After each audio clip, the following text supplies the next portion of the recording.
There's been a lot more updates on the Rafael Devers situation since it all went down. And I just thought, wouldn't it be interesting to get into some of those details? First thing I learned recently that I did not know is that Rafael Devers grew up a Red Sox fan, which I guess doesn't all the way surprise given that he is Dominican and some of the greatest players that he would have grown up watching who are also Dominican happen to be Red Sox. So how can you not grow up a Red Sox fan in the Dominican watching players like Big Papi, Pedro, Manny? I don't think it's possible.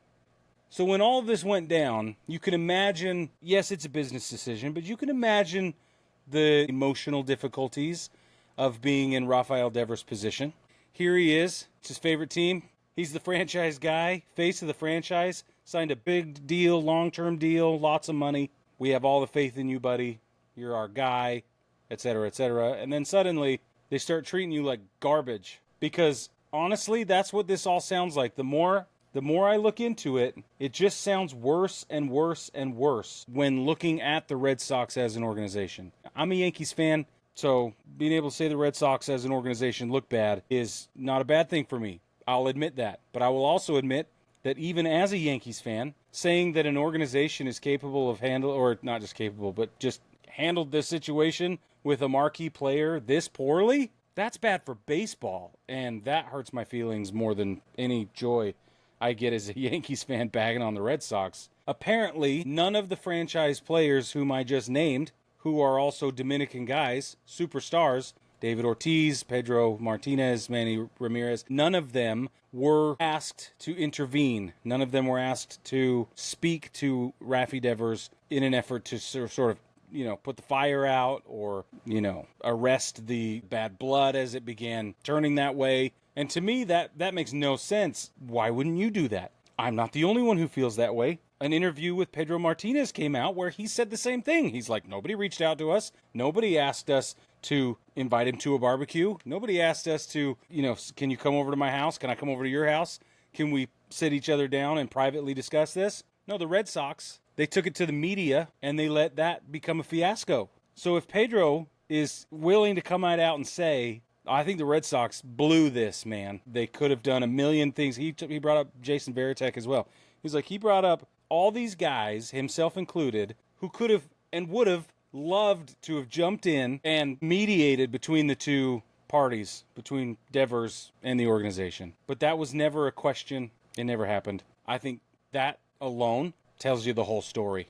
I think at some point they had just decided they must have been done with Devers. And it's too bad that they could have done something and maybe any number of things prior to it spiraling so far out of control that everyone's ready to just cut ties. You can imagine the ego hit that it would have been for Devers for them to say, hey, you're our guy. And then apparently, and I don't know, I wasn't there obviously, but apparently even in the in the free agency signings off-season hot stove market in the flurry that brought Alex Bregman to the Red Sox, apparently that conversation still wasn't necessarily had with Devers. And if it was he was being pat on the head. And even past that, when they brought in Bregman, they say, hey, I heard that there were some, diagrams and models and statistics were presented to Devers to say, hey, we're still better with both of you, and we're even better if you'll just pick up your bat and put your glove down. And we all saw how that played out, how long it took, how much back and forth there was in the media with Devers saying, what do you mean you don't want me to play in the field ever? What do you mean put my glove away? So for him to say, okay, whatever, I'll do it, right? Must have been a significant acquiescence, I guess, for Devers to do that. And then they suddenly need him again, right? And we saw how it all played out. I'm just shocked, and I can't be the only one who's shocked that they didn't seem more prudent to bring in a guy like Pedro Martinez or specifically David Ortiz. That's the guy I think, okay, why are you not talking to Papi? Why is he not coming in to talk to your guy to try and see it from his side, if nothing else? Like, yes, these guys are Red Sox first, right? There would be Rafael Devers second as far as priorities go. We know that. He's going to know that. But it will at least be a friendly voice. It will at least have been a friendly overture.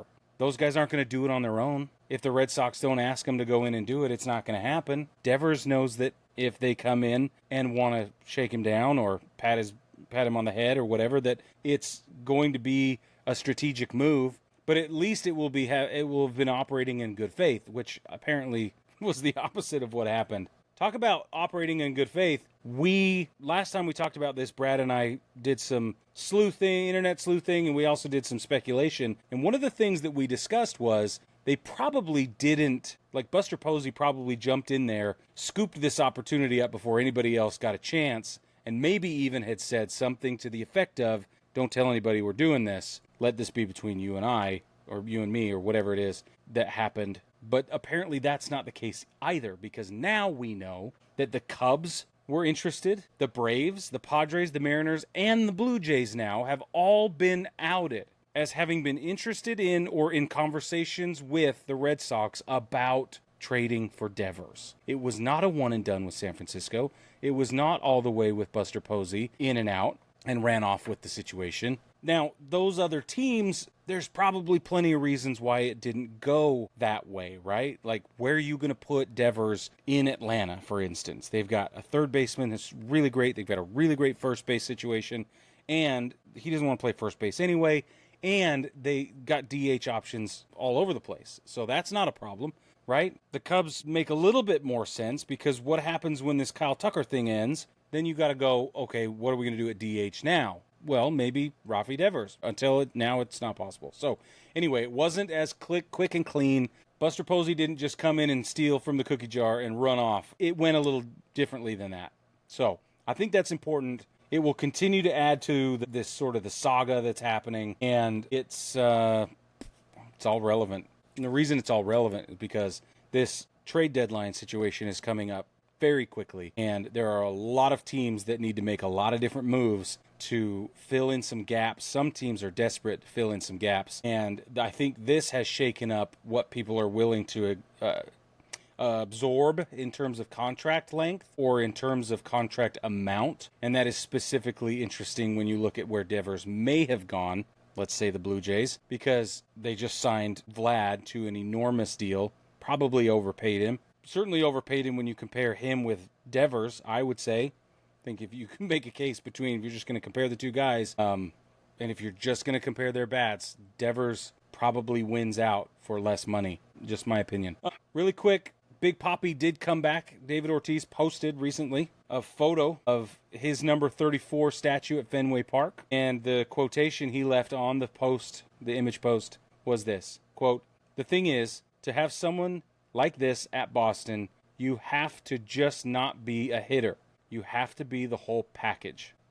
Big Papi's the whole package, right? He was no slouch on the field. Certainly he wasn't a spectacular defender, but he could hold his own, absolutely. But at the plate, the dude's in the Hall of Fame now, right? Just for his plate appearances. That's all it is. So, to me, this goes to show you that, yeah, he's not wrong. Evers needed to have said, we all hope he would have said something like, "I'll do whatever the team needs me to do, man. I'm here for you." But if they're treating him like real poor the whole time, then he's not going to be motivated to respond that way.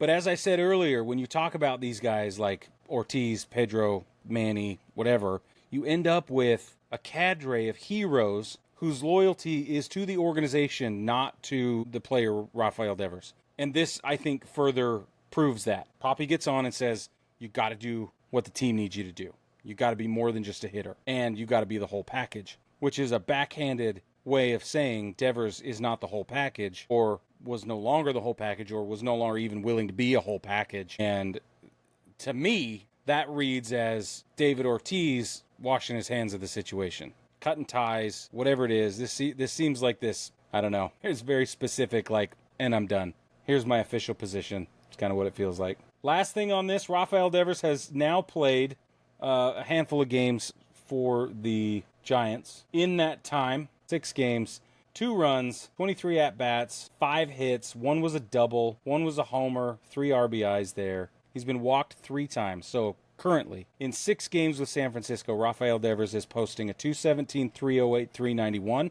He's got a 101 OPS plus. League average is 100, by the way. And we'll see how this continues for him. All of those numbers are down, but it's only 6 games.